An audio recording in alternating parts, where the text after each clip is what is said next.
పవన్ కళ్యాణ్ని కేజ్రీవాల్ ఫాలో అవుతున్నారంటారా?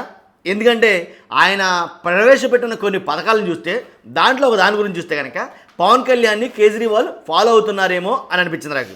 ఎందుకంటానంటే ఢిల్లీలో ఏదైతే ఢిల్లీ ఉందో ఢిల్లీలో 24 గంటల స్వచ్ఛమైన నీరు అందిస్తాం అనే దానికి ఎన్నికల వేళ కేజ్రీవాల్ గారు ఒక హామీ అయితే ఇచ్చారు.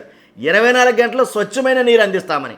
జల్ జీవన్ మిషన్ ఏదైతే ఉందో ఆంధ్రప్రదేశ్లో దాని ఇంప్లిమెంటేషన్ కోసం పవన్ కళ్యాణ్ గారు అహర్నిశలు కష్టపడుతున్నారంటంలో ఎలాంటి సందేహం లేదు.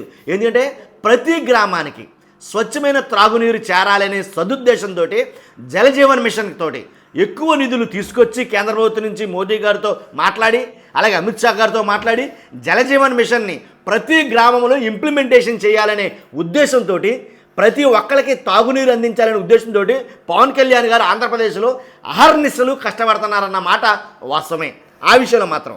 కాకపోతే ఇక్కడ ఏం జరుగుతుందంటే పవన్ కళ్యాణ్ గారినే ఎందుకు తీసుకున్నారని అంటున్నానంటే ఇక్కడ జరుగుతున్న ఏదైతే ఈ కార్యక్రమం ఉందో దీన్ని కేజ్రీవాల్ గారు ఎందుకంటే ఆటోమేటిక్గా ఎలాంటి హామీలు వాగ్దానాలు ఇచ్చే కదా కూటమి ప్రభుత్వం అమలులోకి వచ్చింది కాబట్టి ఎలాంటి సూపర్ 6లో భాగంగా లేదు ఇక్కడ చేస్తున్న కార్యాచరణలో భాగంగా ఏదైతే బాగా మంచి అనుకుంటున్నామో అలాంటి వాటి నిమిత్తం పవన్ కళ్యాణ్ గారిని ఫాలో అవుతున్నారేమో అని నాకు అనిపించింది. ఇది purely it's my personal opinion, దాంట్లో ఎలాంటి డౌట్ లేదు. కాబట్టి పవన్ కళ్యాణ్ గారిని కేజ్రీవాల్ గారు ఎందుకు ఫాలో అవుతున్నారు అన్నారంటే ఈ జలజీవన్ ఏదైతే స్వచ్ఛమైన నీరు గురించే. అంతేకాదు కొన్ని వాగ్దానాలు కూడా కేజ్రీవాల్ గారు అక్కడ చేశారండి. ఏంటంటే 2100 ఈ పథకం కింద ఏదైతే మహిళల కోసం అంటే కిద్వాయ్ నగర్ నుంచి మహిళా సమ్మాన్ యోజన కోసం రిజిస్ట్రేషన్ ప్రారంభించారు.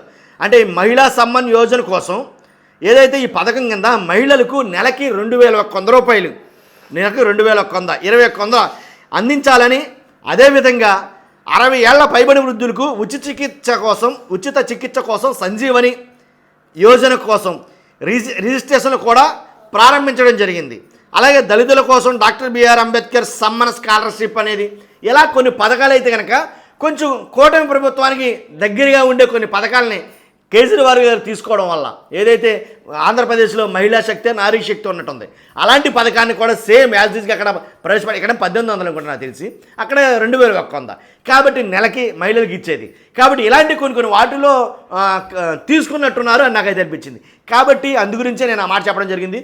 చూస్తున్నా మీకు ఈ కంపారిజన్ కరెక్టా కాదా, అసలు ఇది వాస్తవంగా పవన్ గారిని ఫాలో అవుతున్నారంటారా లేదంటారా అనేది మీ అభిప్రాయం కూడా తెలుసుకోవాలన్నాను. ఖచ్చితంగా మీ అభిప్రాయాన్ని కామెంట్ రూపంలో తెలియజేయండి, మర్చిపోవద్దు. ఫస్ట్ లైక్ చేయండి, లైక్ చేస్తే ఎక్కువగా ఈ వీడియో ఎక్కువ మంది షేర్ అవుతుంది, వాళ్ళ అభిప్రాయం కూడా తెలుస్తుంది. అంతేకాదు నాకు కూడా మోటివేషన్గా ఉంటుంది. కొత్తగా మన ఛానల్ చూస్తే కనుక పక్కాగా సబ్స్క్రైబ్ చేయండి, ఎలాంటి డౌట్ లేదు. పార్టీలకు అతీతంగా మన వీడియోలు ఉంటాయి. Thank you very much.